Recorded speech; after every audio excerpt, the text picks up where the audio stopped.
Então vamos para Hebreus 11, versículo 21.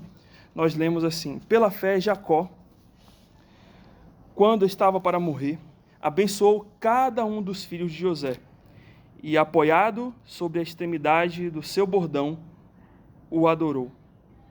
Vamos orar ao Senhor. Senhor Deus, agradeço ao Senhor por essa oportunidade, Senhor, de poder pregar a Tua palavra, de poder anunciar, que o Senhor possa nesse momento, Deus, tirar qualquer distração, qualquer, Deus, incômodo, problema no nosso coração, qualquer situação, Deus, que venha nos impedir de poder ouvir a Tua mensagem. Que a Tua palavra venha, Senhor, com poder sobre a vida daqueles que vão ouvir, a começar da minha própria vida também. E que possa ser, Deus, anunciado e pregado o Teu Evangelho. E assim o Senhor venha e transforme, cause transformação na vida daqueles que vão ouvi-la. Que possamos, Deus, aprender pela vida de Jacó, nesse início aqui desse estudo sobre a vida dele. Como, Senhor, podemos viver na dependência do Senhor, na real dependência da Tua soberania, do Teu poder. Oramos no nome de Jesus Cristo. Amém. Então, Jacó, neto de Abraão e filho de Isaac, o filho da promessa. Jacó, ele está aqui como o 7º herói da fé, né? Desde ali de Abel. Então temos Abel, nós temos Enoque, nós temos Noé, né? Abraão, e Isaac e Sara, e nós temos depois Jacó, nessa lista aqui em Hebreus 11. E quem era Jacó? Como eu falei, Jacó era o filho do filho prometido, né? Quem era o filho prometido? Isaac, né? O filho prometido era Isaac, e Isaac é então pai de Jacó.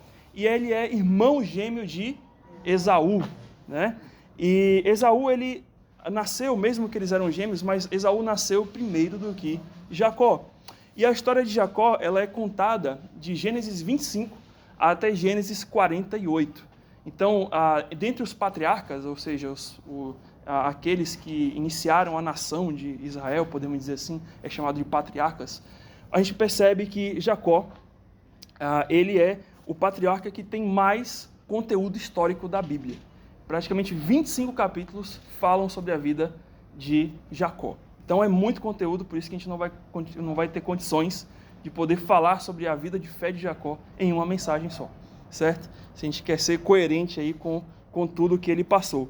Então é contado na história de Jacó que há uma situação desde o ventre da mãe, né? Então, logo quando a mãe, né, de Jacó estava ali para ter os seus filhos, é dito que Esaú e Jacó eles já brigavam desde o ventre, né? Desde o ventre os meninos já brigavam ali. E vem então o Senhor e dá uma palavra sobre aquilo que estava acontecendo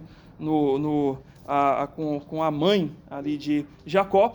E lá em Gênesis 25, versículos 23, é dito que essa briga, o que estava acontecendo ali, na verdade iria não só ficar no ventre, mas ia para fora também, né? Era uma briga de nações, né? Então, Jacó, ele representa a nação de Israel, e Esaú, a nação que não é de Israel, mas a nação dos Edomitas, né? Então a gente percebe, é uma outra nação vizinha a Israel, que vai surgir depois, mas eles brigavam porque duas nações estavam brigando dentro daquele ventre, na verdade. E no fim das contas, o irmão mais novo iria reinar, ou iria ser o senhor do irmão mais velho. Então, Esaú iria servir a Jacó, né? Então, é relatado isso nas Escrituras desde o nascimento. E aí, para completar o parto, a situação, né, após o parto dos gêmeos, Esaú sai primeiro e ele sai ruivo, né? E por isso que é dado o nome de Esaú, que quer dizer ruivo. E sai depois Jacó. E Jacó sai como? Segurando o calcanhar de Esaú, certo? E por isso que ele recebe o nome de Jacó, que significa aquele que segura o calcanhar. Ou, em outras palavras, se você quiser uma palavra resumo, né? Trapaceiro ou enganador, né? Então, geralmente, quando a gente vê num filme ou num desenho, né, alguém que quer trapacear, geralmente, né, força a pessoa, né, para poder não passar na frente, né? Então é isso que ele estava querendo fazer ali no ventre da mãe. Ele queria passar primeiro. e para isso ele tinha que segurar o calcanhar do irmão, né, para ele poder sair primeiro, né? Então era uma situação bem confusa e complexa, e ele recebe esse nome ali de Jacó, que quer dizer, no fim das contas, enganador ou trapaceiro. A gente vai ver que isso na vida de Jacó vai acontecer com muita frequência. E a gente vai entender que não é só um nome, mas é o próprio caráter dele ali que Deus precisa trabalhar. Então, a disputa depois se encontrou nos relacionamentos dos filhos com seus pais.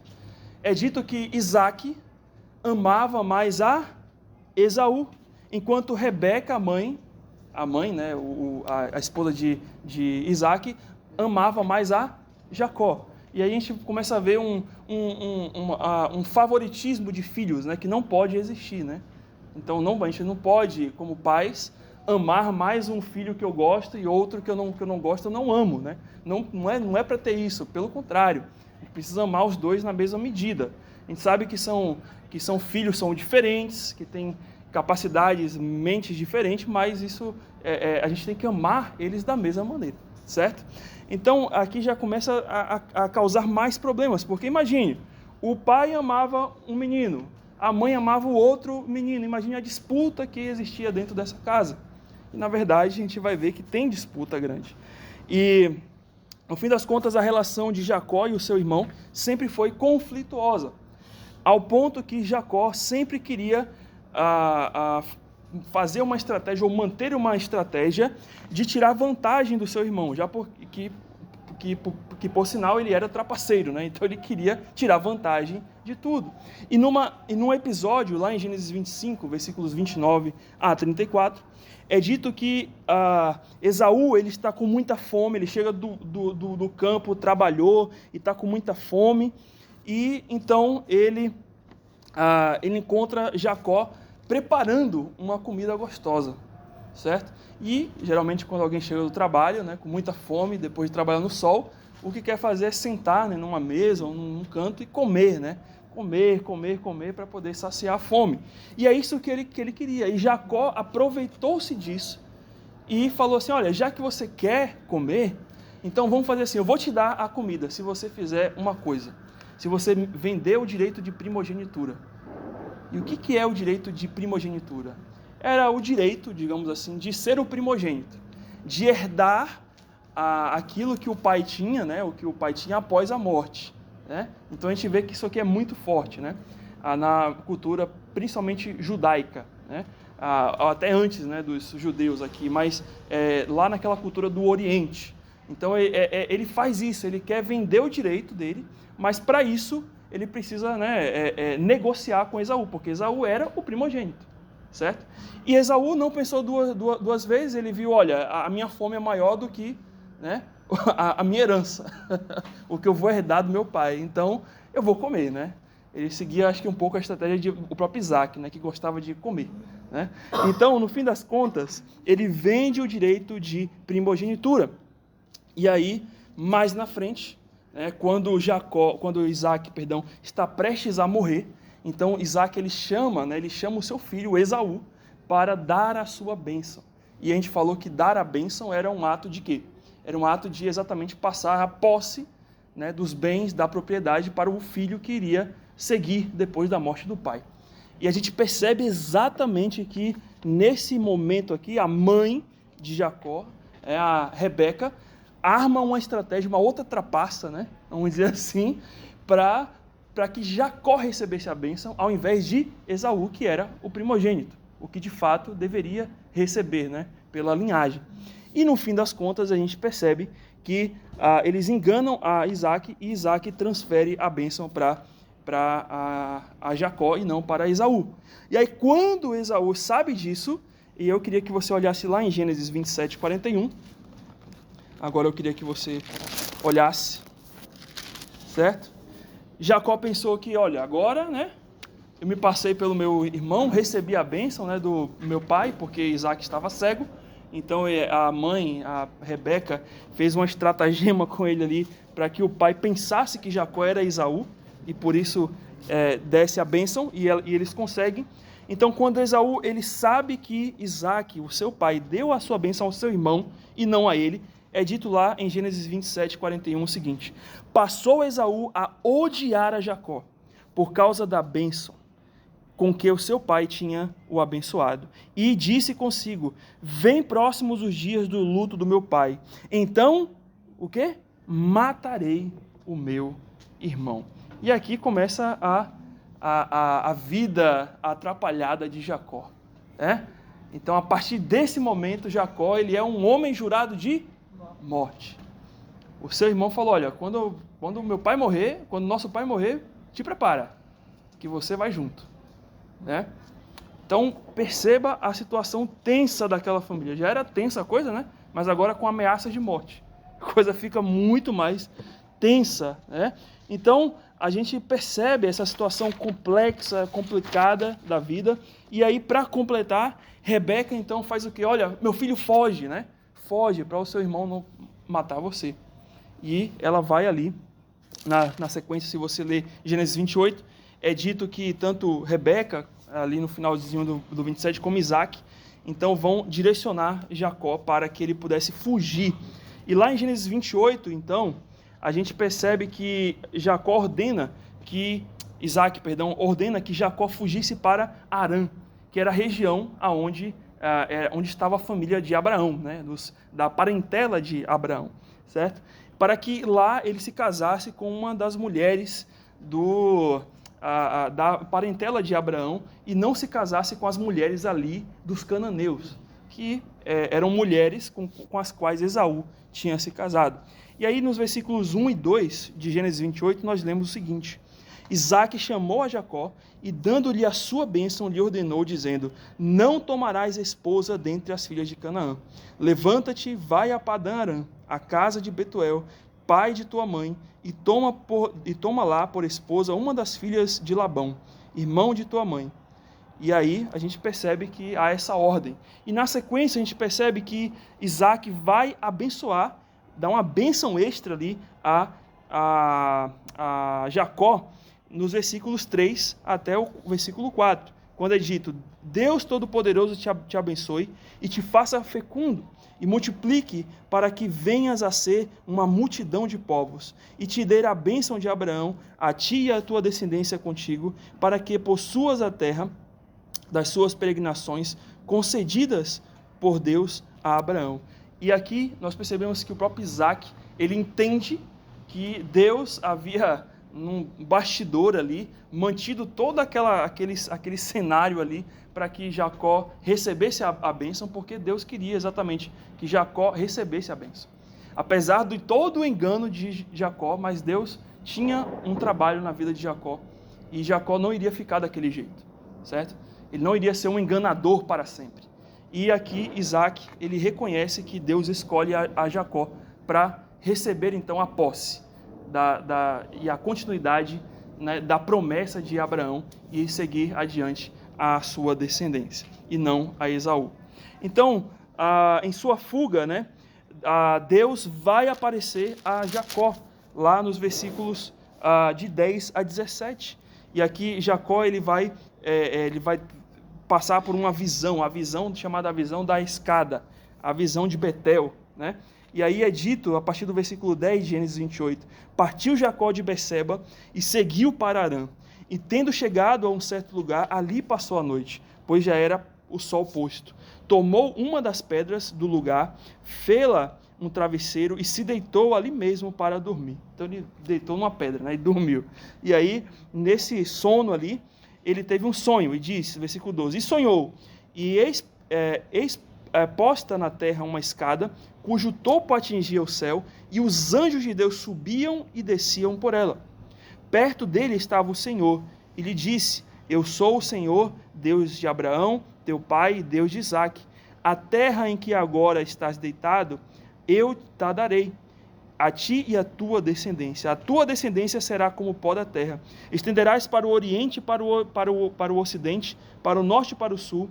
Em ti e na tua descendência serão abençoadas todas as famílias da terra. Eis que estou contigo e te guardarei por onde quer que fores, e farei voltar a esta terra, porque não te desampararei, até cumprir eu aquilo que hei de fazer. E aí, Jacó, depois disso, é despertado do sono e ele faz um altar, uma coluna ali e adora ao Senhor, que é também chamado de a coluna de Betel, né? Porque Betel significa casa de Deus. É como se Jacó, naquele sonho, aquela escada, né, Deus o levasse até a casa de Deus, né, os céus, né?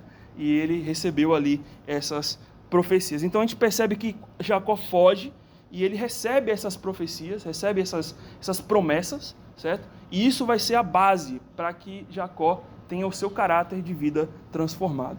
Então, fatos históricos a respeito da vida de Jacó, como a gente faz esse resumo, né? Jacó, o significado do nome de Jacó é aquele que segura o calcanhar, ou pelo calcanhar, mas é também conhecido como enganador, ou trapaceiro, né? Mas vamos ver que depois lá na frente Deus muda o nome de Jacó.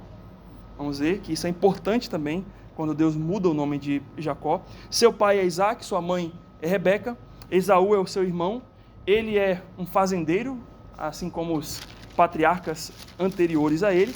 Ele viveu 147 anos, isso está lá em Gênesis 47, 28, e ele morreu de morte natural em Gênesis 49, 33. Isso aqui é só uns resumos a respeito da vida dele. E a virtude destacada da vida de fé de Jacó, que é essa que a gente vai começar a trabalhar hoje, é uma vida na dependência da soberania de Deus. A virtude é dependência na vontade soberana de Deus. Jacó teve que aprender o que era isso. A gente vai ver como que isso tem muito a ver com a nossa vida. Vamos iniciar esse ponto aqui, certo? Então nós vemos que Jacó ele vai ter uma vida muito tumultuada, visto o caminho de oportunismo que ele seguiu.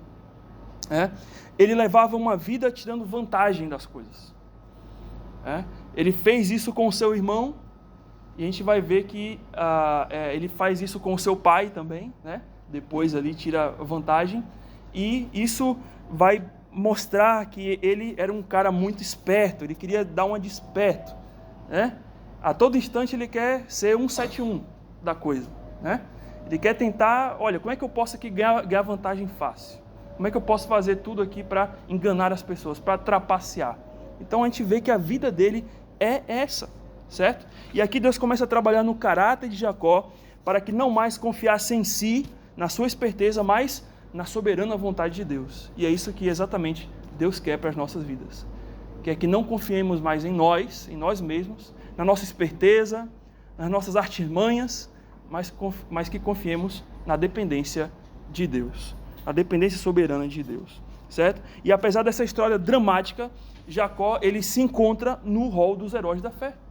Incrível isso, né? Mas Jacó, um trapaceiro nos heróis da fé, mas é isso. Você acha que Cristo ele veio salvar o quê, né? Os sãos, né? Ele mesmo falou, os sãos não precisam de médico. Mas quem precisa de médico? Os doentes. Então, Deus chama para o céu quem? Doentes. Pessoas doentes que são transformadas. E Jacó, podemos dizer, ele era como nós, pecador, né? Só que em outro tempo, mas que tinha o mesmo caráter. Nós temos caráter semelhante a ele, nós vamos ver, né?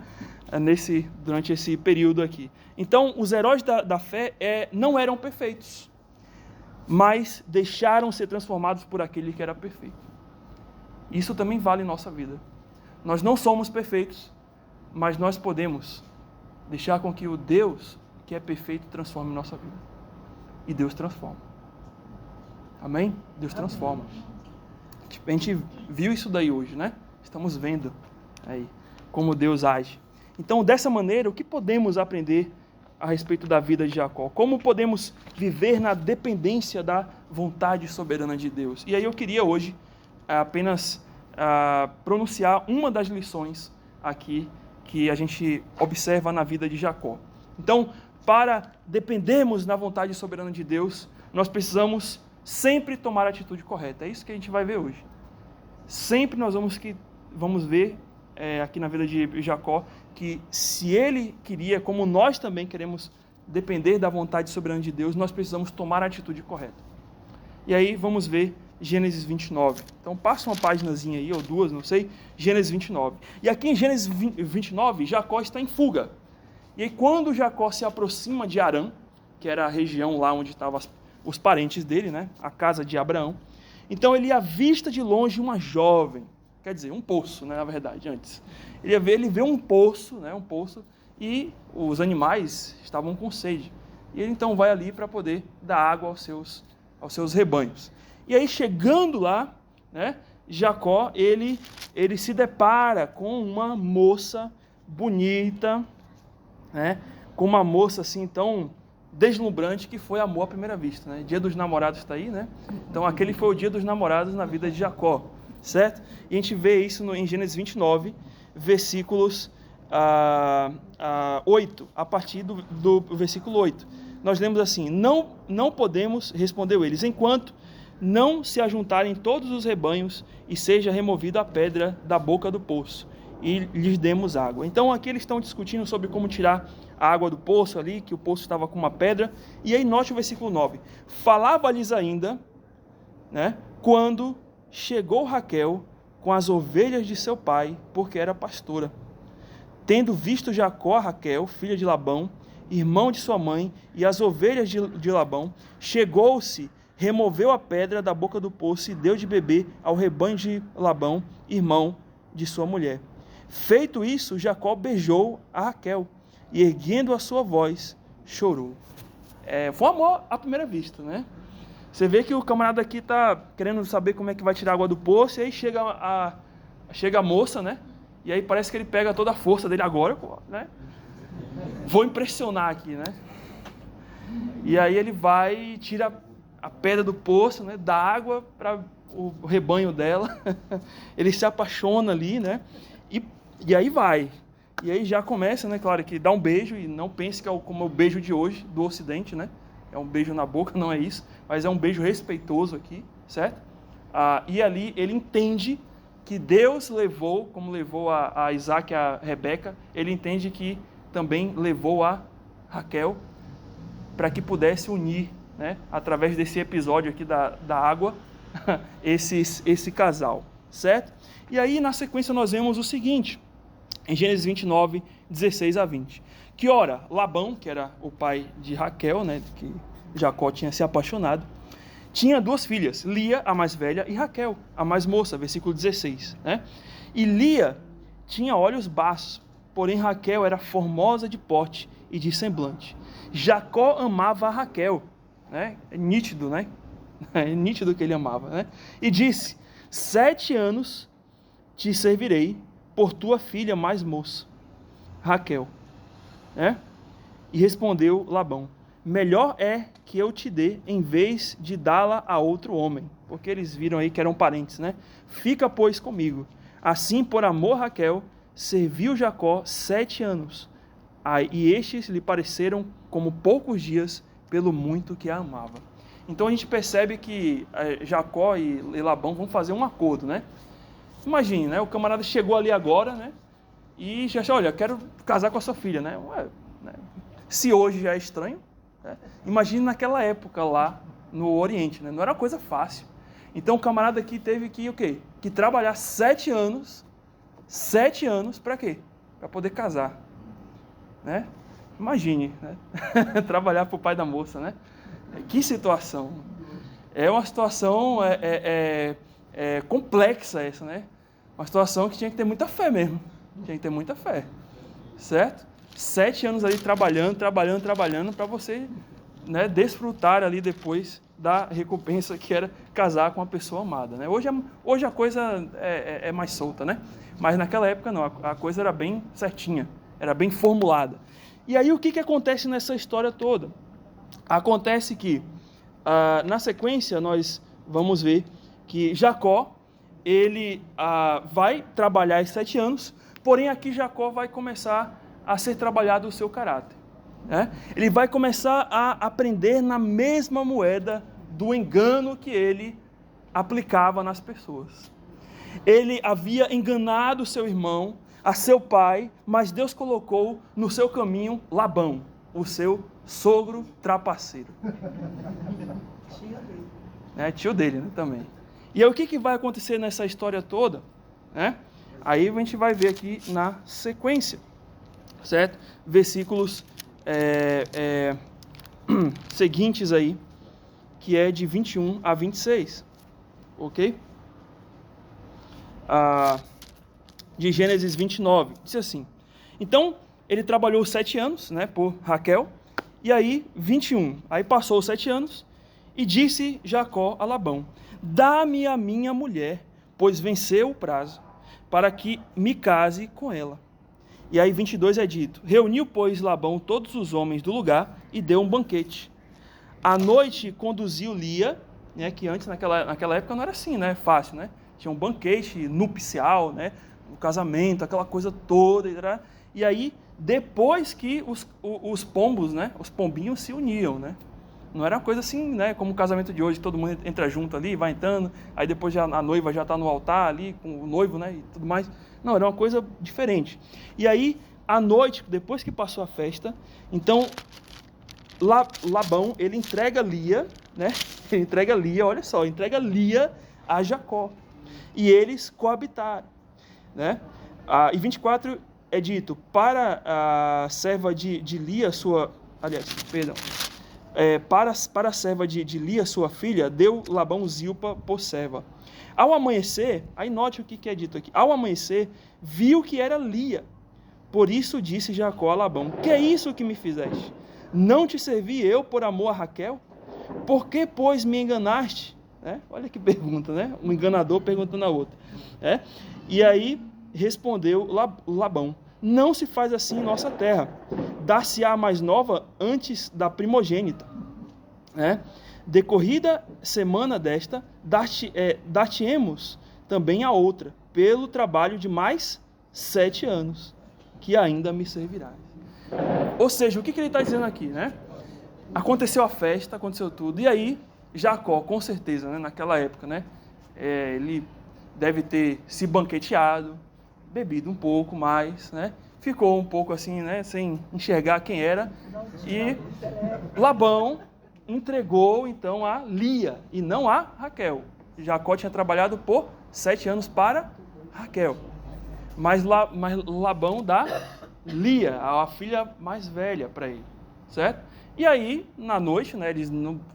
ali aquela situação toda, no outro dia que ele vai perceber que, olha, essa aqui é a irmã, não é a outra, né? Não é aquela que eu trabalhei, é a outra. E aí ele se sente o que agora? Enganado. Por quê, né? Porque você me enganou, né? E aí Labão fala: não é assim não. Primeiro tem que dar a mais velha para depois a mais nova, né? E aí por mais 7 anos, então, se você quiser a mais nova, trabalha mais 7 anos. Imagine, né? E Jacó amava quem? A Lia? Não. Amava a Raquel. E aí nós começamos a perceber que não podemos, irmãos, aqui viver trapaceando ou tirando vantagem de maneira nenhuma, porque isso um dia se voltará contra nós. Vai se voltar. Gálatas 6, versículo 7, é dito lá sobre uma lei séria. Uma lei que, antes da lei da ação e reação, né? O que é ação e reação? Se eu jogo a bola aqui, jogo a bola aqui, a bola vai atravessar a parede, certo? Não. É ok. Vai voltar, certo? Ação e reação, certo? Então toda ação tem uma reação. Mas antes dessa lei existir, já existia uma lei lá em Gálatas 6,7, chamada lei da semeadura, que é igual a essa. Aquilo que o homem plantar, ele vai colher. Então lá em Gálatas 6,7 é dito: não vos enganeis, de Deus não se zomba. Aquilo, pois, que o homem semear, isso também. Então o que Jacó estava semeando com o seu engano? Mais engano. Ou seja, ele estava armando a cova dele para que ele pudesse cair também num engano. Note que ele enganou e saiu fugido. Ele não resolveu a coisa como era correto. Mais na frente a gente vai ver que ele vai ter que... Deus vai levar ele a um ponto em que ele vai ter que resolver.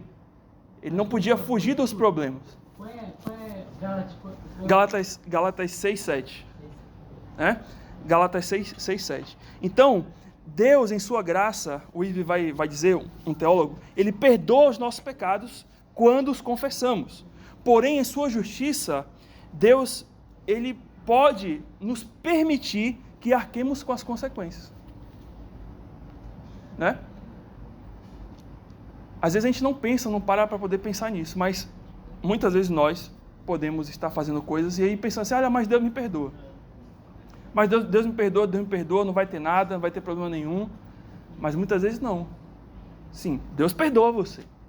Mas Deus pode permitir com que você colha a reação daquilo que você está fazendo. E Ele faz isso não porque Ele é mau, mas Ele faz isso para que você aprenda. Para que você não mais confie em você, para que você se submeta a Ele, para que você volte os seus olhos para Ele, que talvez os seus olhos estão naquilo que você quer, no seu coração, nos seus desejos, nas suas vontades.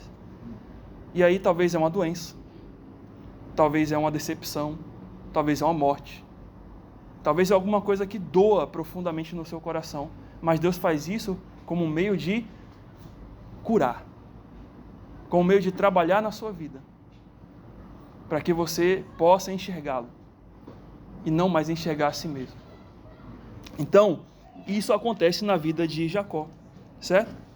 E aí, quando, por fim das contas, versículos 27 a 30, a gente percebe aí que ele tem que trabalhar por mais 7 anos, aí versículos 31 em diante vai dizer, ele vai ter outros problemas ali que estão acontecendo, mas antes vamos no 27 a 30, é dito que, decorrida a semana desta, dar-te-emos também outra, pelo trabalho de mais 7 anos, e assim me servirás. E aí, 28 é dito que Jacó concordou e passou a semana desta, então Labão lhe deu por mulher, quem? Raquel, aquela que ele queria, Então ele passa quantos anos? 14 anos.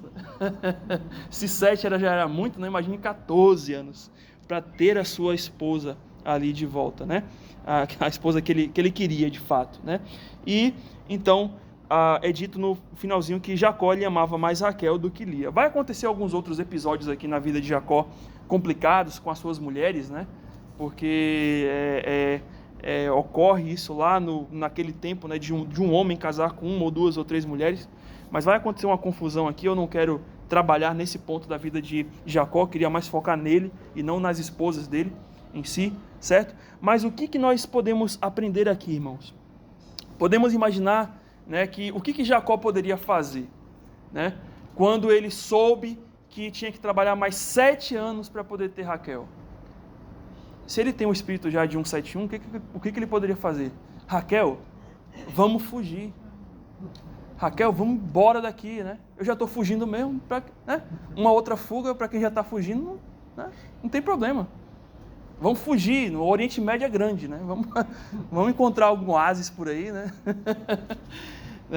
Então ele poderia pensar isso, E ter fugido, mas entretanto, Deus o mantém ali. Porque ele teve que aprender que ele precisava fazer o certo para que ele pudesse então colher a bênção. Então o que ele decide? Tá bom, então eu vou trabalhar por mais 7 anos para poder receber a Raquel. E ele trabalha por mais 7 anos para isso. E aqui, irmãos, nós aprendemos que se quisermos viver na dependência da vontade soberana de Deus, nós precisamos tomar as atitudes corretas da nossa vida, ou para a nossa vida. Não adianta, a gente querer tomar decisões baseadas em nossos desejos ou em nossas estratégias pecaminosas, porque vai dar errado. E Jacó, talvez já pela experiência de Esaú e de Isaac, ele já estava vendo que se ele fizesse mais algo errado, não somente Esaú iria atrás dele, mas também Labão, o seu sogro, E iria causar mais confusão. Por quê? Porque Deus não é Deus de trapaceiros. Deus não é Deus de oportunistas. Deus não é Deus de quem quer dar jeitinhos. Deus não é Deus de mentirosos. Deus é Deus de pessoas que querem andar e viver em sua verdade e na sua justiça. Então, essa ideia aí de que, não, vou fazer tudo do meu jeito aqui, no final, estou com Deus, pula fora. Você está errado, Deus não está contigo, não. Você quer andar todo errado e depois dizendo, Deus está comigo? Está doido. Deus é o primeiro a falar, apartai-vos de mim. Não conheço você. Não é isso que ele vai falar lá no dia, Quantos irão dizer, Senhor, Senhor, em teu nome fiz isso. Em teu nome fiz aquilo. Mas, Senhor, e o teu nome, né? E ele está falando isso aqui para religiosos, né? Para pessoas aí que estão em igrejas, né? Que estão falando o nome de Deus e falando o nome de Deus, mas com a vida toda, né? Que nem o homenzinho torto, né? Com a vida toda torta. E você acha que Deus vai falar assim, sim, com certeza, venha para mim, vem para o céu. Vem aqui, meu filho, vem. Pelo contrário. Deus não tem filho trapaceiro. Não pode trapacear Deus. Quem tem filho trapaceiro é quem? A palavra de Deus responde. João 8,44. Né? O que diz lá, o que Jesus Cristo deixa claro em João 8,44? Vós sois do diabo, que é o vosso pai. Se queres fazer-lhes os desejos. Ele foi homicida desde o princípio e jamais se firmou na verdade, porque nele não há verdade. Quando ele profere mentira, fala do que lhe é próprio, porque ele é mentiroso e pai da mentira. Então aquele que anda enganando é um mentiroso, correto? Aquele que anda trapaceando é um mentiroso, correto? E quem é o pai da mentira? Então se eu ando mentindo, se eu ando trapaceando, no fim das contas eu sou filho de quem? Ué, mas eu pensava que era de Deus, né? Vai nessa. Então, o que Deus nos chama aqui é para olharmos, não, então, peraí, tenho que avaliar a minha vida, não, né? O que eu tenho feito dela? Será que eu tenho vivido num engano? 2 Timóteo 3, 1-5, Paulo vai dizer que o que iria acontecer nos últimos dias. Nós estamos nos últimos dias, né? Se você não olhar para este mundo e ver tantas coisas terríveis acontecendo e dizer assim, não, isso daqui é normal, não é normal não. Principalmente, né, nessa cidade, né? Tem coisas aqui que não é normal. Você sai na rua e você vê isso aí, tem um demônio em cada esquina, atuando. Né? Tem as forças espirituais atuando. Isso é sério. É sério. Não é normal. Mas é isso que iria acontecer nos últimos dias. Lá em 2 Timóteo 3, 1-5, olha, note o que Paulo falou. E quando Paulo disse isso aqui, Paulo não está falando em 2022, em 2023, em 2024. Paulo está falando aqui há quase 2000 anos. Olha o que ele fala. Sabe, porém, isto, nos últimos dias sobrevirão tempos difíceis, pois os homens serão egoístas. Você vê isso aí? Os homens serão avarentos. Você vê isso daí? Os homens serão jactanciosos, né? Aqueles que se gloriam, né? Os homens serão arrogantes, blasfemadores, desobedientes aos pais, ingratos, irreverentes, desafeiçoados, implacáveis, caluniadores, sem domínio de si, cruéis, inimigos do bem, traidores, atrevidos, enfatuados, né? Pessoas que vivem nessas vidas, né? Nessas orgias, nessas coisas horrendas, mais amigos dos prazeres que amigos de Deus. E aí, mas os homens perversos, né, impostores, aí sim, aí ele para aqui um pouco, e aí lá no versículo 13, né, o que Paulo vai dizer, né? Mas os homens perversos e impostores irão de mal a pior, enganando e sendo enganados, tendo forma de piedade, porém negando o seu poder. E Paulo recomenda aqui, diz, foge destes. Você olha para esse mundo e você está vendo isso aí. Você sai, né, conversa com pessoas, o que você vai mais ver é pessoas vivendo em problemas como esse. E aí você se pergunta, né? Mas a palavra de Deus já estava dizendo isso aqui há muito tempo, e as pessoas, por que não olham para ela? Por que não olham para ela? Porque elas estão cegas, né? 2 Coríntios 4:4 vai dizer que o Deus desse século cegou o entendimento dessas pessoas, para que não veja o Evangelho de Cristo, para que não compreendam a palavra de Deus. E essas pessoas fazem o que fazem exatamente por isso, porque elas estão cegas. Elas estão achando que estão vivendo numa verdade. Elas estão achando que enganar é o correto. Elas estão achando que quando fura a fila é o normal. Elas estão achando que quando você conta uma mentirinha aqui, tem mentirinha saudável. Né? Elas imaginam que todas as coisas pequenas, e até as grandes, né? Que a gente olha para as grandes, né? corrupção, né, do governo, mas ela não pensa que o reflexo de quem está lá em cima é o do povo aqui embaixo, do que o povo está fazendo, que vota nessas pessoas. Então, no fim das contas, se você olhar para a sua vida, você vai ver que você tem coisas em seu coração que você tem agido como Jacó, como um enganador, achando que está enganando, mas não está. Mas é só um sinal vermelho, né? Mas é só uma filazinha, né? Mas eu achei esse dinheiro, eu vi que caiu do bolso daquele rapaz ali, né? Aí você, né? Pegou aqui, opa, né? Já é o pão, né? É o pão que o diabo amassou, né? O pão de Deus não. E aí você vai agindo isso e você vai pensando, não, mas a minha vida eu não tenho problema nenhum. O problema é quem tem o outro. Mas você está agindo igualzinho a Jacó. Igualzinho aos homens dessa época. Enganando e sendo enganado. Logo, irmãos, nós precisamos fazer uma análise, meus queridos, sobre a nossa vida. Será que as minhas ações são semelhantes às de Jacó? Será que tenho procurado o caminho do engano? Será que Deus validaria as minhas atitudes? Será que se Deus estivesse do seu lado nesses momentos, será que Deus falaria, olha, você está certo, continua assim? Ou não? Ou Deus te iria desaprovar? Será que posso dizer que ando na verdade na justiça de Deus? Na dependência soberana de Deus?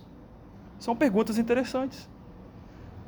E como pessoas, nós que estamos caminhando já para o fim, que temos inclinações pecaminosas em nossa carne, e infelizmente nós tomamos decisões terríveis, nós precisamos fazer essa pergunta porque ela é crucial. Sabe por quê? Porque um dia você vai se encontrar com Deus. Um dia você vai se encontrar com Deus. E Deus, Ele vai olhar para a sua vida. Para a sua vida pecaminosa. Para como você viveu aqui. Se você viveu aqui para Ele ou não. Né? Ele vai olhar para isso. Ele vai olhar para... E Ele vai ver assim, você não pode entrar. Aqui não. Com essa vida, você não pode entrar. E aí a pergunta toda é, mas e agora, né? O que eu posso fazer então, pastor? Eu vou me tornar um crente, né? Vou vestir uma roupa bonita, colocar um terno e gravata e vou sair por ali pregando o evangelho, falando glória e aleluia. Não é isso. Esse não é o primeiro passo, né? Não é isso. Isso é legal, é bom que você pregue, que você anuncie como um crente, mas antes de tudo você precisa reconhecer algumas coisas. E é o que eu queria te mostrar hoje, para finalizar o nosso tempo hoje. Deus, Ele nos apresenta uma nova proposta de vida. Né? Deus, Ele não te chama para ser religioso, mas Ele te chama para ser um filho dEle. E sendo um filho dEle, Deus, como nossos filhos, né? Nós queremos ensinar os nossos filhos ao quê? O correto, né? Então Deus faz isso conosco. Ele quer nos ensinar aquilo que é correto. E Deus, Ele nos apresenta uma nova proposta, um novo caminho correto. Não mais no engano, não mais em fazer coisas atrapalhadas, como escravos da mentira, da falsidade, do engano, mas em andar na verdade. Ele nos apresenta essa proposta lá em João 14,6. Quando o Filho dele, Jesus Cristo, que veio a este mundo, nos diz, eu sou o caminho, a verdade e a vida, e ninguém vem ao Pai senão por mim. Então, como é que vamos até Deus? É através de nossas obras? É através de fazer coisas boas aqui ou ali? Não, por quê? Porque nós somos como Jacó. Enganadores, enganando, e todas as nossas obras são insuficientes. Porque nós somos pecadores. Mas é através de Cristo, porque a palavra de Deus fala aqui que ninguém vem ao Pai senão por mim. E quem é? Cristo. Esse que é o caminho, esse que é a verdade e esse que é a vida. Então é isso que a palavra nos apresenta. O Senhor Jesus é esse caminho. O Senhor Jesus é o meio pelo qual nós desfrutamos de um caminhar na verdade que nos leva à vida e à vida eterna. Um dia tudo isso vai passar. Um dia você vai se encontrar com Deus e haverá só dois caminhos. Um caminho que se chama vida eterna e um caminho que se chama morte eterna. E aqueles que vão para a vida ou em outras palavras, aqueles que vão para o céu, isso é a palavra de Deus, não o pastor falando. São aqueles que creem em Jesus Cristo. Aqueles que andam por esse caminho chamado Jesus Cristo. Aqueles que andam na verdade que é Jesus Cristo. E aqueles que têm a vida de Jesus Cristo. Eles que vão ir até Deus. Porque sem Cristo ninguém vai até Deus. Então essa é a primeira coisa que precisamos fazer. É reconhecer que nós somos incapazes de chegar por nós mesmos a Deus. Porque nós temos uma vida de engano, uma vida de falsidade, de mentira, uma vida hipócrita, e precisamos de Deus, de Cristo. E não podemos nos salvar a nós mesmos, apenas pela fé em Jesus Cristo. Efésios 2, 8 e 9 nos fala isso. Nos é dito, porque pela graça sois salvos mediante a fé. Isso não vem de vós, é um presente, é um dom de Deus. Não vem de obras, não vem daquilo que eu faço para Deus. Porque senão eu poderia me gloriar, né? Para que ninguém se glorie, é isso que é dito lá. Ou seja, no fim das contas, não importa o que aconteça nessa vida aqui, ou no fim das contas, nós não mais esperamos por soluções dessa vida, desse mundo. Se você é alguém que acha que todo um dia isso daqui vai mudar, né? Da maneira como está, né? Pelos nossos políticos, pela nossa sociedade, você está enganado, não vai mudar. A Bíblia, eu já falei lá na escola bíblica, né? O mundo jaz no maligno. Não tem esperança mais para esse mundo. Todo dia você vê as pessoas falando, mas não tem jeito, né? Não tem jeito, o mundo está assim. E o mundo vai de mal a pior, porque os últimos dias são assim. Nós lemos exatamente em 2 Timóteo 3,13, que nos últimos dias os homens vão enganar e serem enganados. E ele vai dizer... E esses impostores, né, vão de mal a pior. Então o mundo cada vez mais vai continuando de mal a pior. Porque somente Cristo é a esperança. E quando Cristo, no fim das contas, voltar, aí sim, Ele vai mostrar o que é exatamente a verdadeira vida. Ele vai mostrar o que é exatamente uma verdadeira sociedade. Um verdadeiro mundo. Um mundo novo. Um mundo sem pecado. Um mundo onde todos aqueles, né, que são escolhidos e chamados e creem nele, estarão submissos à sua vontade, servindo. Isso é uma outra história. Mas o que eu queria deixar para você é o seguinte, é que a nossa esperança nessa vida não está nas coisas que você pode presenciar à sua volta, mas apenas em Cristo, na total dependência de Deus, por meio do seu Filho Jesus Cristo. Provérbios 3, 5, 8, para terminar, nos diz assim: confia no Senhor de todo o teu coração e não te estribes no teu próprio entendimento, e não se baseie, né, no seu próprio entendimento. Reconhece-o em todos os teus caminhos, e ele endireitará as tuas veredas, os teus passos, né? Não sejas sábios aos teus próprios olhos, teme ao Senhor e aparta-te do mal, porque isso será saúde para o teu corpo e refrigério para os teus ossos. Essa é a esperança que Deus dá na sua palavra. Jesus Cristo. Somente Ele pode endireitar a nossa vida. Somente Ele nos leva a agirmos da forma correta como Deus espera. Para que não sejamos como Jacó, né? Um enganador, mas que sejamos filhos obedientes de um Deus que é verdadeiro e justo. Amém. Vamos orar neste momento, finalizando esta pregação. Senhor Deus, eu te agradeço, Pai, pela oportunidade de pregar a Tua palavra nesse instante, Deus, de poder pregar o Teu Evangelho, esse Evangelho, Deus, que salva, que resgata as vidas, porque o Senhor é a única esperança, Deus, para este mundo. Não tem outro, Senhor, não tem outro meio, não serão políticos, não serão as pessoas amando mais, quem dera. Não será nada, Deus, nada que possa o dinheiro comprar nessa vida, que possa trazer paz a esse mundo, trazer transformação para este mundo, trazer uma mudança de vida nas pessoas, Deus, exceto o Senhor Jesus Cristo. Por isso, Deus, que nós, olhando para a Tua palavra hoje, e olhando para a vida de Jacó, e vendo que ele teve que aprender isso, ele teve que aprender a confiar totalmente em Ti, que Deus, possamos fazer isso, Senhor.